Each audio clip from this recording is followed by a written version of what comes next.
নমস্কাৰ আজি আমি যৌতিক চৰ্চাত ফলিত যৌতিক অধ্যায় 7 নম্বৰ আলোচনা কৰিব ওলাইছো। আমি 6 নম্বৰ অধ্যায়ত আলোচনা কৰিছিলো ৰাশিৰ আৰু তাৰ চৰণ সম্পৰ্কে। যদিও আমি আলোচনা কৰিছিলো আৰু যদি আমাৰ কিছু বুজিবলগীয়া আছে বা জানিবলগীয়া আছে, এই অধ্যায় 7 নম্বৰটোত আমি আলোচনা কৰিম। আমি উদাহৰণস্বৰূপে লৈছো মেষ ৰাশি। আমি কৈছিলো যে এক ৰাশিৰ মান 30 ডিগ্ৰী। এক ৰাশিৰ মান 30 ডিগ্ৰী। এতিয়া প্ৰশ্ন আপোনাৰ মনলৈ আহিব পাৰে যে এই 30 ডিগ্ৰীনো ক'ৰ পৰা আহিলে বা আমি কেনেকৈ পালো। গতিকে আমি মনত ৰখাটো উচিত যে ব্ৰহ্মাণ্ডত আৱৰি আছে 360 ডিগ্ৰী, ৰাশি 12টা, গতিকে 12ৰে 360 ডিগ্ৰী হৰণ কৰিলে এক ৰাশিৰ মান পোৱা যায়। 12 3 গুণ 36 0 অৰ্থাৎ 30 ডিগ্ৰী। গতিকে এক ৰাশিৰ মান 30 ডিগ্ৰী আমি পালো। 30 ডিগ্ৰী নকয় আমি 30 অংশ বুলিও ক'ব পাৰো।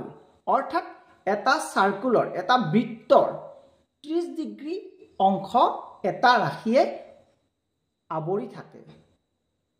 এটা বৃত্তৰ 30 ডিগ্ৰী অংশ অৰ্থাৎ 30 ডিগ্ৰী বা 30 অংশ এটা ৰাশিয়ে আৱৰি থাকে। এতিয়া এই 30 ডিগ্ৰীত এই 30 ডিগ্ৰীত নক্ষত্ৰৰ 9 চৰণ থাকে। অৰ্থাৎ এটা ৰাশিত 9 চৰণ থাকে। এটা ৰাশিত 9 চৰণ থাকে। অৰ্থাৎ আমি এনেকৈও ক'ব পাৰো যে 30 ডিগ্ৰী বা 9 চৰণ। 30 ডিগ্ৰী বা 9 চৰণ। তথাপিও আমি গণিতৰ সহায়ত আকৌ বুজি লওঁ। এক চৰণৰ মান 3 ডিগ্ৰী 20 মিনিট। গতিকে 9 চৰণৰ মান বেছি হলে সদায় পূৰণ। গতিকে 9 চৰণৰ মান 9 3 গুণ 27 ডিগ্ৰী, এইফালে 20, 9 পূৰণ 20, 180 মিনিট। 180 মিনিটক কনভাৰ্ট কৰিলে ডিগ্ৰীলৈ কি কৰিব লাগিব? 60 ৰে ডিভাইড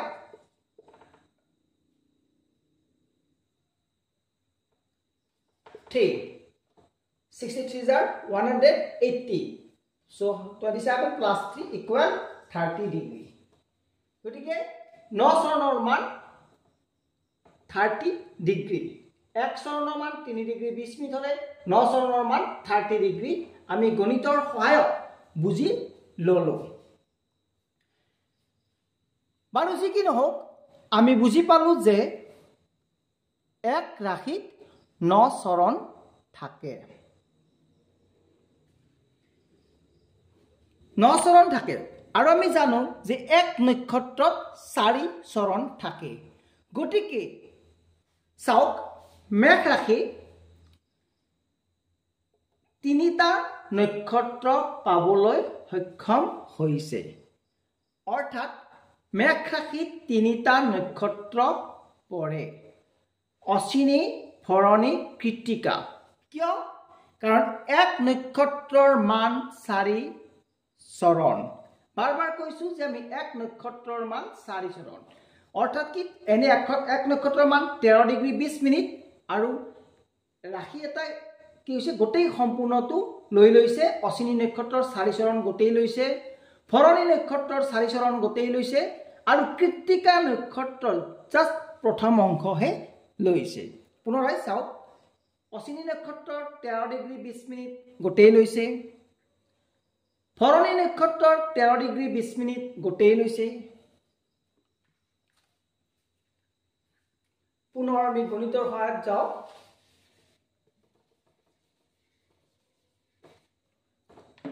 অশ্বিনী নক্ষত্ৰৰ 4 চৰণ গোটেই লৈছে অৰ্থাৎ 13 ডিগ্ৰী 20 মিনিট ভৰণী নক্ষত্ৰৰ গোটেই 4 চৰণ লৈছে অৰ্থাৎ 13 ডিগ্ৰী 20 মিনিট আৰু কৃত্তিকা নক্ষত্ৰৰ প্ৰথম চৰণহে লৈছে অৰ্থাৎ 3 ডিগ্ৰী 20 মিনিট 13 দুগুণ 26 26 13 29 আৰু ফালে 3 টা 20 অৰ্থাৎ 60 1 মিনিট হলে পাৰে গুছি আহিব ডিগ্ৰী লৈ অৰ্থাৎ 30 ডিগ্ৰী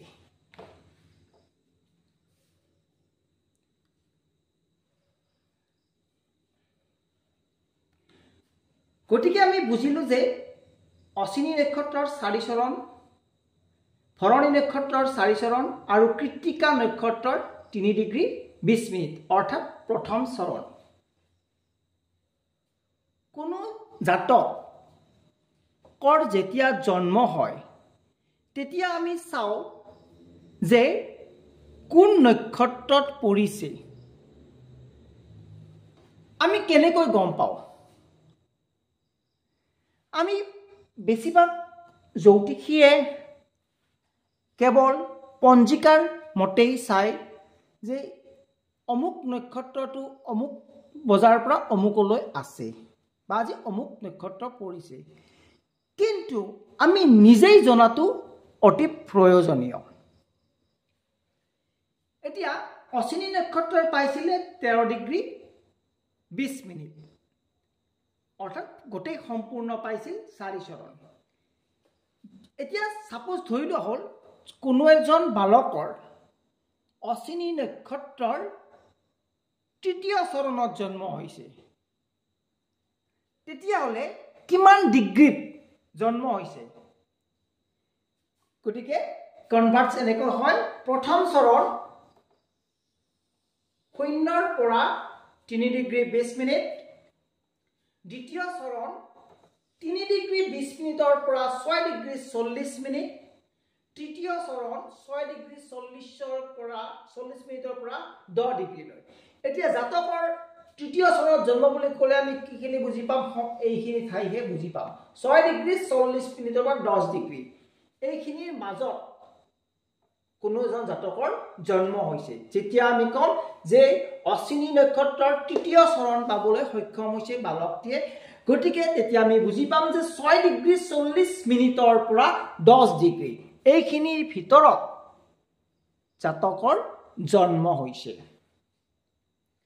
আৰু চতুৰ্থ চৰণ 10 ডিগ্ৰী 13 মিনিট 20 মিনিট গতিকে মেষ ৰাশিত অশ্বিনী নক্ষত্ৰৰ প্ৰথম চৰণ দ্বিতীয় চৰণ তৃতীয় চৰণ চতুৰ্থ চৰণ 0 ডিগ্ৰীৰ পৰা 3 ডিগ্ৰী 20 মিনিট দ্বিতীয় চৰণ 3 ডিগ্ৰী 20 মিনিটৰ পৰা 6 ডিগ্ৰী 40 মিনিট তৃতীয় চৰণ 6 ডিগ্ৰী 40 মিনিটৰ পৰা 10 ডিগ্ৰী আৰু চতুৰ্থ চৰণ 10 ডিগ্ৰীৰ পৰা 13 ডিগ্ৰী 20 মিনিট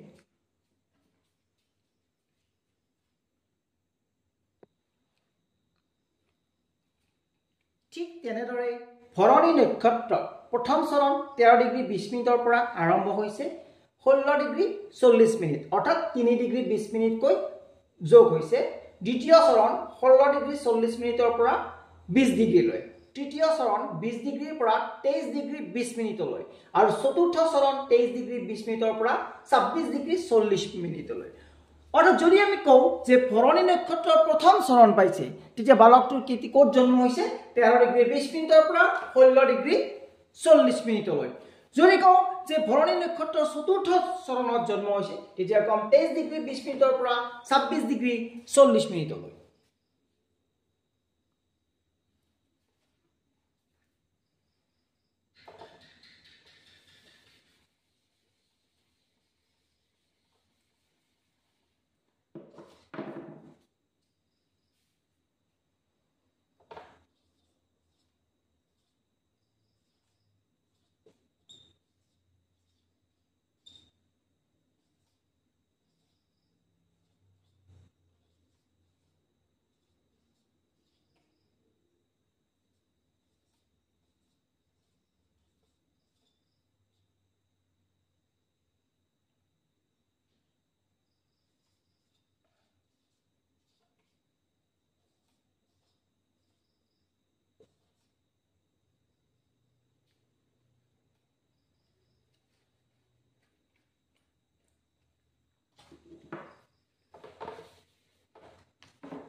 আৰু মেঘ ৰাশিত কৃতিকা নক্ষত্ৰৰ কেৱল প্ৰথম চৰণহে পাইছে, অৰ্থাৎ 26 ডিগ্ৰী 40 মিনিটৰ পৰা 30 ডিগ্ৰীলৈ পাইছে কৃতিকা নক্ষত্ৰ।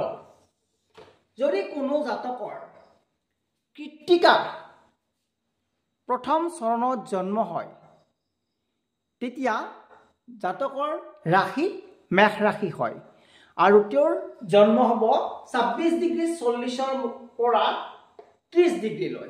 এইখিনি সময়ৰ ভিতৰত তেওঁৰ জন্ম হ'ব। আৰু বাকী কৃতিকা নক্ষত্ৰৰ শেষ দ্বিতীয় চৰণ, তৃতীয় চৰণ আৰু চতুৰ্থ চৰণ বৃষ ৰাশিলৈ গুচি যাব। বৃষ ৰাশিলৈ গুচি যাব।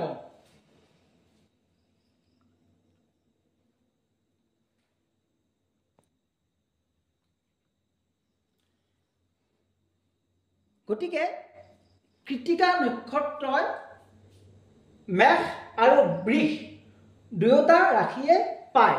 মেঘ আৰু বৃষ দুয়োটা ৰাশিয়ে পায়। যদিও পায়, কিন্তু নক্ষত্ৰৰ অনুসৰি, নক্ষত্ৰৰ চৰণ অনুসৰিহে তেওঁৰ নামাকৰণ হয়। নক্ষত্ৰৰ চৰণ অনুসৰিহে কোনো জাতকৰ নামাকৰণ হয়। বাৰু যি কি নহওক, আমি এই অধ্যায়ত পুনৰ আমি চৰণ সম্পৰ্কে আকৌ আলোচনা কৰিলোঁ। আমি বুজিলোঁ যে এক ৰাশিৰ মান 30 ডিগ্ৰী বা 30 অংশ, আৰু এক ৰাশিত 9 চৰণ, আৰু এক ৰাশিত 3টা নক্ষত্ৰ থাকে।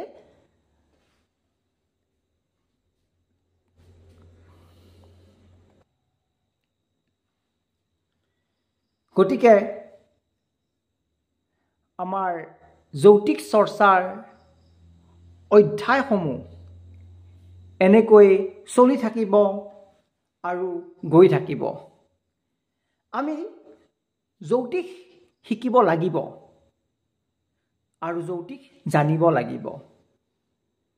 জ্যোতিষ জনাটো আমাৰ বাবে অতি দৰকাৰী। আমি যিমান দূৰলৈ আগুৱাই গৈ থাকিম, সিমানেই আমি আনন্দিত হ'ম আৰু ভাল লাগিব। যেতিয়া আমি কুণ্ডলী চাব পৰা হ'ম, তেতিয়া নিশ্চিতভাৱে আমাৰ ভাল লাগিব। কিন্তু তাৰ বাবে লাগিব আমাক অধ্যয়ন, আৰু এষ্ট্ৰ লৰ্ড শ্ৰীৰাম চেনেলটোৱে সদায় জ্যোতিষ চৰ্চা কৰি থাকিব। গতিকে এষ্ট্ৰ লৰ্ড শ্ৰীৰাম চেনেলটোৰ লগত আপুনি সক্ৰিয়ভাৱে জড়িত হৈ থাকিব বুলি মই আশা কৰিলোঁ। গতিকে আপোনাৰ দিনটো আজি শুভ হওক, তাৰে কামনাৰে ওম নমঃ শিৱায়।